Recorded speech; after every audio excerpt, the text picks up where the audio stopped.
Hello, good afternoon, good afternoon. Good morning, good night, wherever you are, whatever time of day it is in your neighborhood. Hello and Yes, welcome to the Givin Trouble Show. yes. I am, I always sorry. forget that we do the show at 5 p.m. every Thursday, but people could watch it anytime. Like you could watch it anytime. Yeah. Not to mention the fact that we have fans all over the world, baby. Well, we Yes, could. that is why we never sweaty because we have fans. Ooh, Lasco, Lasco. But I am just Lisa, and this beautiful, beautiful, exquisite creature is lyrics. That is true. That is true. And we are feminist comedians. Don't adjust your phone. You heard correctly. We are feminist comedians, and our brand is giving trouble because that's what feminists do. They just give trouble. Absolutely. And if you like to give trouble, which I suspect you do, you might be in the right place, like Sean. Hola, Sean. Hola! Sean is a super fan, and we're really grateful for him. We Oh, love we us, love him Sean. so much. We Sean is the love us, best. Sean. Honestly. Sometimes, seriously, Sean kept the show going. I was like, I was like, we have to do the show because Sean is gonna be there. We don't want to disappoint Sean. We love you, man. You're the best. You're We the love you, best. Sean. But we have a lot of stuff that's going on in the world. What is going on Yeah. in the world? We have some amazing feminist news from the world of natural history. Tell us Really, all about it. really, really amazing stuff. Let me just line it up here. I'm never prepared. Okay, never prepared. That's my motto. Hmm. I was never a Girl Scout, by the way. Is that not My goodness. ironic? My parents enrolled me, but I was always reading when she came to the event, so she canceled that. So it's true. So this story caught my eye a little earlier this week, and I think it is fascinating, guys. It's fascinating, and maybe sign of the times. Okay, so in a real interesting development, and seems to be a bit unprecedented-ish. Not that I know what I'm actually talking about. There is a female macaque at a Japanese reserve that has become the alpha macaque, basically. You always say alpha male, alpha female, but she is now beyond that. She is the alpha macaque, right? This lady, right, that you're looking at here on the screen, right? She has taken over her troop of over 670 macaques. Let me just call them macaques. I'm done because I feel like I'm not saying it wrong. Is Right? macaque And not the word for it's monkey in well, French? this is what I'm So this is saying. some Like monkey. this isn't some like am I saying monkey? You are in Mm-mm. fact saying monkey. Go on. Well, there's only one kind of education I have, right? If Steve Irwin not here to help you out, right? Anyway, it is interesting to me because in the 70-year history of the macaques at this reserve, they've at that we've been like paying attention. They've never seen a female alpha, and in order to become the alpha, she had to beat up the previous alpha who was a male and take over. And they did the ultimate test to see who is the alpha, and that's who eats first, right? And they threw down some peanuts on the ground, and this girl here eat first, right? And have everybody else, they have to wait till she finish eating. Like, Lyrics. Who is the alpha macaque in your house? Who does eat first? who does eat first? Iris. Iris is the alpha macaque in your house. The 6-year-old is the alpha macaque in this house for sure.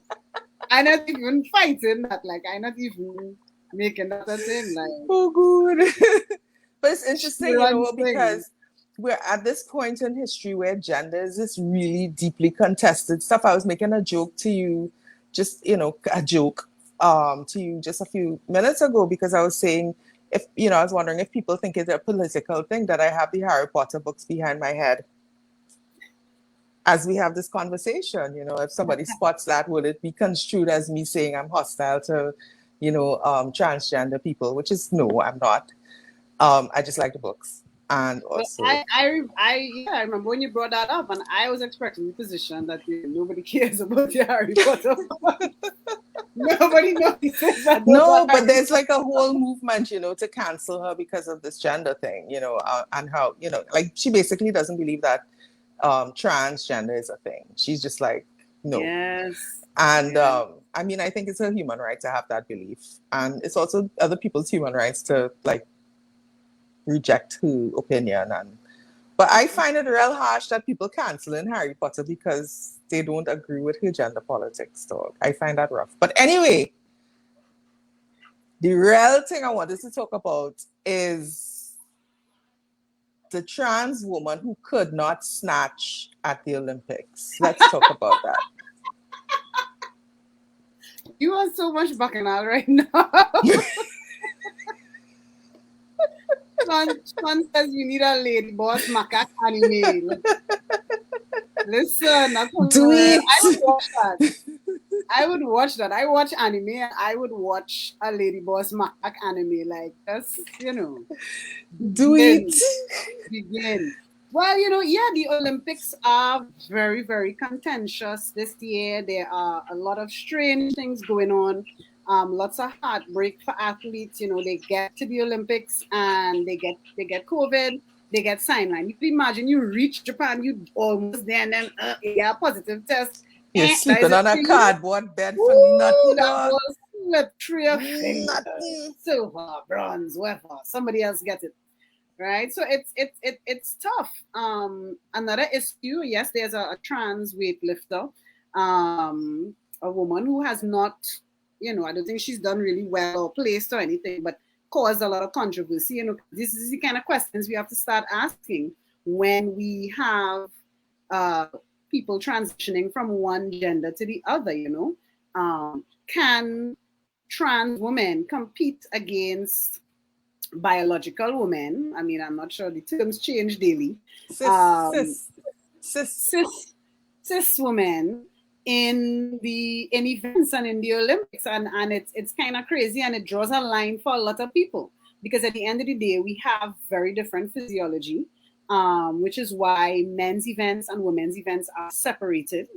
You'll find that for women's events the records are a little bit lower, simply because biologically we don't necessarily have the power.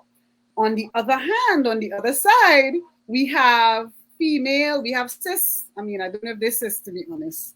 But we have biologically born female athletes who are testing very high in testosterone. So they're saying that, there's a level of, and this occurring naturally. They're not juicing, they're not taking steroids. I know a young Black woman right now who is dealing with this issue of too much testosterone. Yeah. Mm-hmm. So it's a serious issue, and the question is, how much testosterone are you supposed to have as a woman, and what is too much? And what they're doing is they're actually asking these athletes to take drugs to reduce their testosterone levels. So it's dizzying. It's dizzying. I really don't know what to make of all of this. It seems to me that the athletes, the cis biologically born female athletes, tend to be African in origin. The ones who are testing too high on the testosterone. So I know my question is, who set this standard? Was it some white lady in 1922? And we just out here still 100 years later saying, well, she had the standard level of testosterone. So, what is this thing? And all this discussion about gender and gender fluidity, we really have to take another look at these rules and regulations and what is the Olympics and what it means. And I think these questions are popping up. What are your thoughts, Alisa? Were you dreaming again?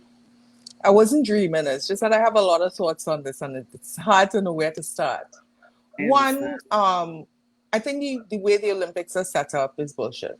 I mean, competitive sports But what No. Steve? Yeah, Olympics dog. nothing. Because Olympics competitive, like nothing. if you look at the Michael Phelps documentary, The Weight of Gold, you will see that this is a machine that grinds humans down. I mean, you from the time you are 6 years old, you decide you want to get an Olympic medal. You had to be a perfectionist in the first place, torturing your own self about being good enough. You can imagine if you put yourself into a system where, I mean, third place is like shit. I mean, third place is why you're bothering to come home. What have you done? You know what I mean? Yeah, And that's yeah, third place. You know what I yeah. mean? If you don't get the goal, you are nothing. And who gets gold? So few people. So it's like it's a whole system, and then they don't support the athletes financially well enough. Well, we know this story from our own Ugh, athletes. You know, man working Burger King and all kind of thing. Man is an Olympic medalist, man working Burger King because normal, he can't normal. take sponsorship. He's an amateur athlete. So the It's a question is, real where's the glory? it's a system that I find in the first place is just you know it's like, and then so many of them suffer with anxiety, depression. Oh, amen, Avril. Amen. You know, You know, so much. Sean having What? some fun here, So yeah, right? there's so much you know, wastage of human life. That documentary is excellent. I recommend it. The Weight of Gold. Really, really touching, you know. So many of these athletes, their lives, I mean, after you finish being an Olympic athlete, what then? Like the day after Olympics finish, what then? I You know think what I mean? I think this kind of thinking and talking should be built into the training, right? So that after you finish being in the Olympics, you have a career path, you have a plan. There's so little investment in Olympians until they reach a certain point, which is very, very close to competition. That it's very hard to our own shot putter, I believe, who came very close. I think she was 8th or 10th or something like that in the world. She was talking about how she getting up every morning, going to she job, normal, so she could pay her bills, pay for everything on her own, And then we see these mental health concerns and issues. You see Simone Biles, Naomi Osaka, elite athletes going, nah, no more, I'm done. And this is what Sean is saying. We don't invest or support in our athletes in any significant way, but magically expect this country of barely a million to medal against the rest of the planet put together. It's crazy. It's crazy, really. Speaking of crazy, we have a great guest today. Perfect timing. That was a graceful segue. Phoneix, join us. Hi. Hi. I was enjoying the conversation backstage. Cool, thank you. But welcome to the show. Welcome to the Givin show. We're so happy to have you. Let me just introduce you to our audience. Phoneix, the artist formerly known as Cursa Daniel, is a life coach. She's not a therapist, but she works with people to sort of improve their wellness and their self-development. And she's been doing this for what, 5 years professionally, you said on your bio? Yeah. And she has a range of different of different modalities that she works in. I like how in your bio you talk about working with light workers. I think that's great, and I want to know what that means. But welcome to the show, and thanks for joining us. Absolutely. It is such a pleasure to be here among such divine, beautiful women. And of course, the rest. And of course, the rest of the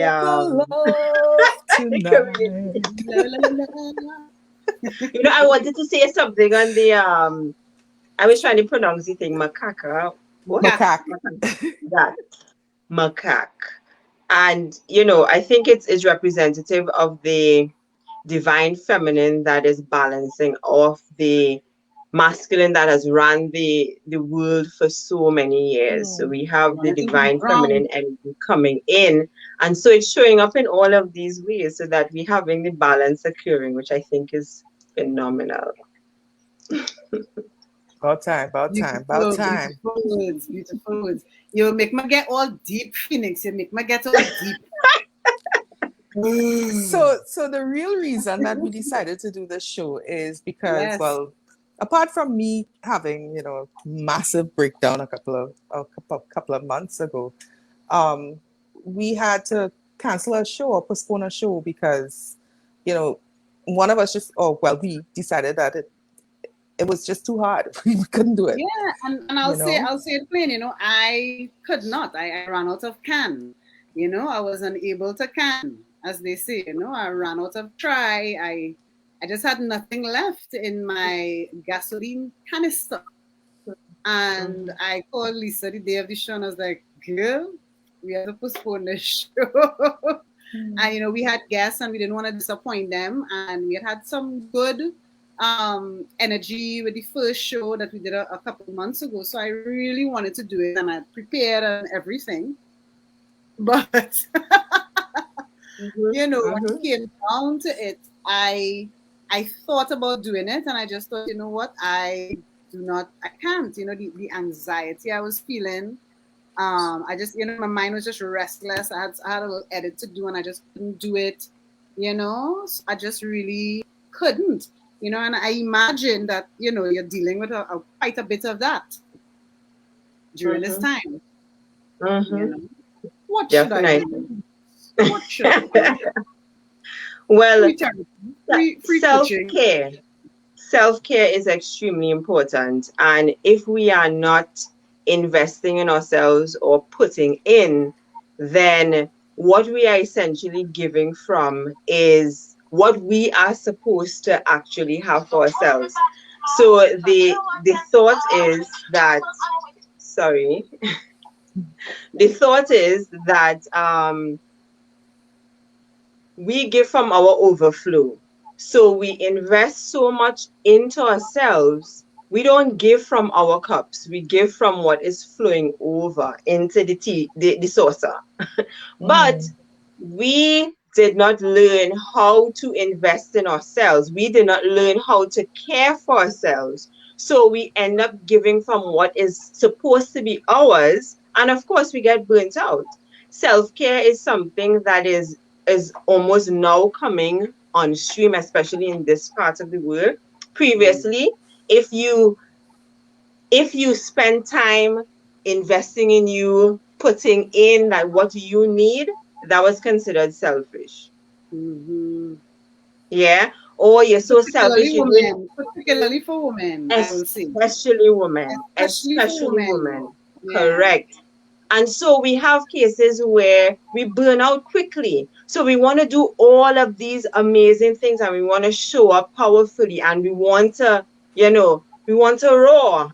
That's what we're designed to do, to roar, right? But if it is that we are not filling up our tanks, then that is the result of it. And so our bodies are now protesting. Our bodies are designed to preserve us. That is how it is designed. And it will do what it has to do to pull you back, to tell you, yo, this ain't working for me. Yo, this ain't happening because I need to preserve you. Even though you running yourself wild, I need to preserve you. And so some of the experiences that you had, and you had, Lisa, of feeling as if you just, that's it. It's because your mind kicked into that protective nature because you were just going and nothing was being put in possibly or not enough. And so therefore you ran out of steam. I could see it. What do we do about it? Like, how can I, because it sounds like you're talking to something that I know that I struggle with, which is worthiness. I deserve luxury. I deserve time to myself. I deserve leisure time. I deserve pleasure. I deserve rest. Orgasms. There you go. Several. right? Yes, it is very good to our mental health. Right. Yes. So Seriously. how do I negotiate this kind of in my own head? What am I saying? Well, I don't even like to think of it as a negotiation because we have to preserve us. In order for us to show up for anyone else, we have to be in a place to do so. And so our self-care is non-negotiable, or it should be non-negotiable, but that also takes time, again, because of our programming and our conditioning that tells us if you're a woman, you're supposed to do A, B, C, D, E, F, G, H, I, J, Oh, K, L, M, N, O, P, Q, R, S, T, V, W, X, listen. Y, Z, right? That's how we're supposed to operate. And then we're doing all of this for everyone else and not caring for ourselves. And then when we're not showing up, then, we're called out for it. And you're not a good woman, you're not a good mother, you're not a good wife. So that self-care is extremely important. And what self-care is, it could be a number of things for different people. But most importantly, and this is what I always love to start off with people who want to develop a self-care routine, have time for yourself, for you, for you to connect with you. And that could be you going for a walk. It could be you going and sit on a bench in a park. It could be you going out in your backyard.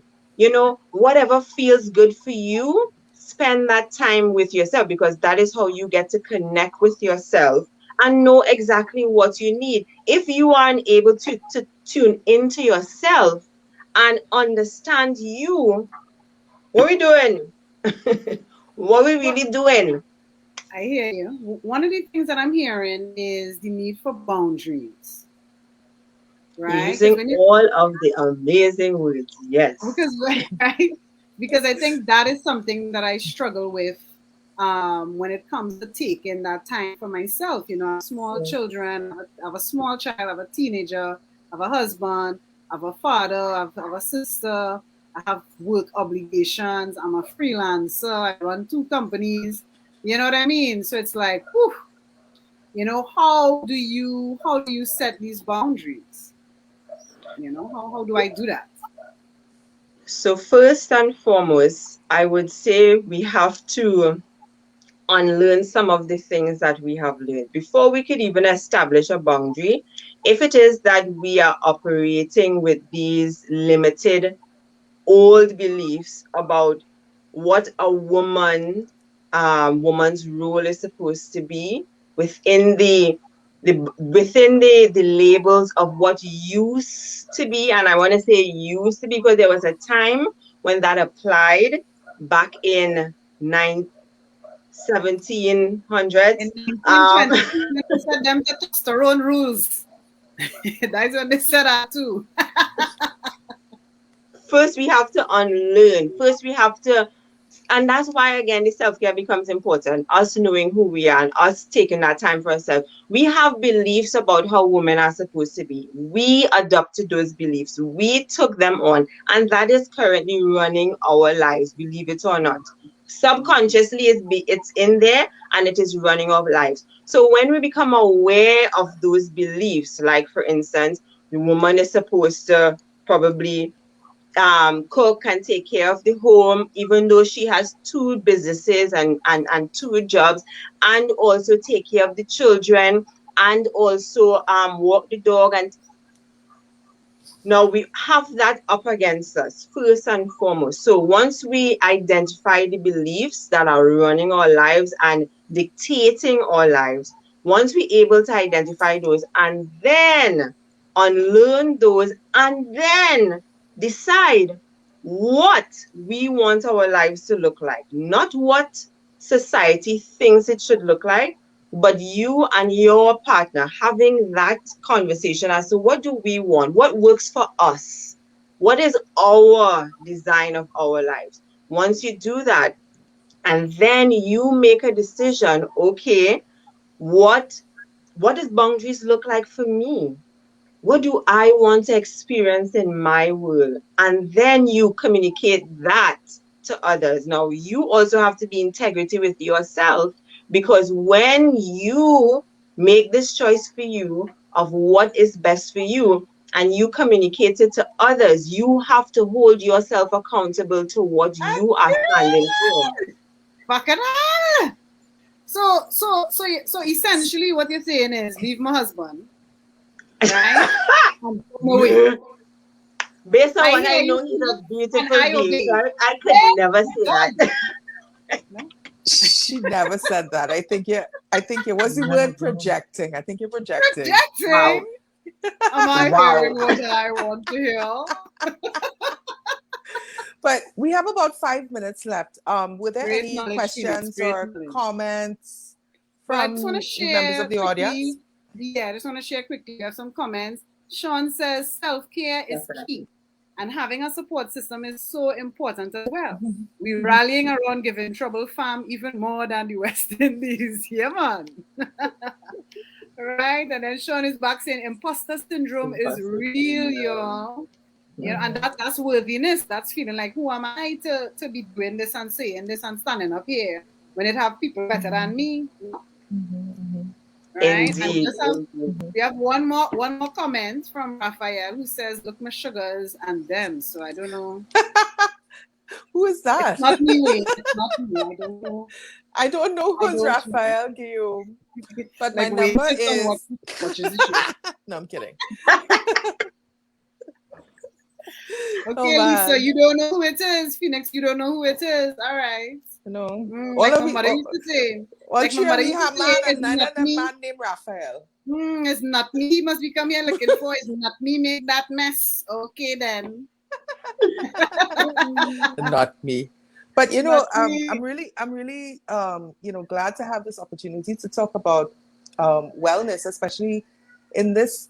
I mean, COVID is the most isolating period in our modern history. There is no other time when we have been so cut off from our friends and family. And there are people like especially for me, I know a lot of elderly people who don't go anywhere, stay in their house all the time, and it's really because they're so afraid of getting infected.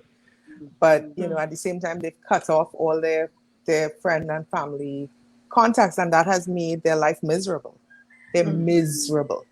So, what can we do to support our isolated friends, family, and especially our, how to put it, our family, people who is family and is also we friends. Because I think that isolation, a lot of people who are in lockdown with people who are hostile to LGBTQIA, there's a lot of situations like that. What can we do to support our fam, who is fam particularly, but all our fam? Yes, we are really in unprecedented times, and we get creative. So times like these really force us to think beyond. She got popped up. Yeah. Go ahead. Okay. Yes, it really it's an opportunity for us to explore beyond our usual way of being. Yeah, so we can't go visit in person like we would usually do, but we also have, thankfully, technology that we could keep checking in on each other. And while it does not replace the connection that we would get when we are in physical company, it does bridge a gap. And, I have attended several parties. Hi, Lisa, welcome back.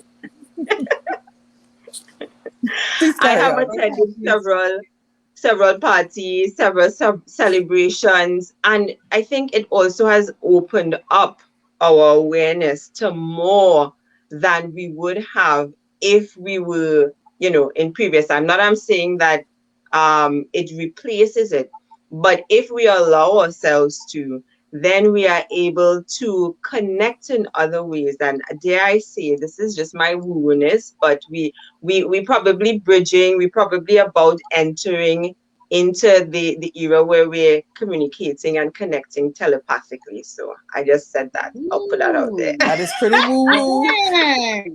So we're closing on it. some cutting edge thinking here, right? That we heading towards. There's a side effect of the vaccine. Heading towards optimal communication. We are evolving. We are I connecting think in better and newer ways. It's very exciting. Phoneix, thank you so much my for pleasure. being on the show with us today and for giving me some free coaching that I will never pay you for. Blessing. A lot of the things that you said really, really resonated with me, particularly the part about giving of yourself and neglecting to invest in yourself.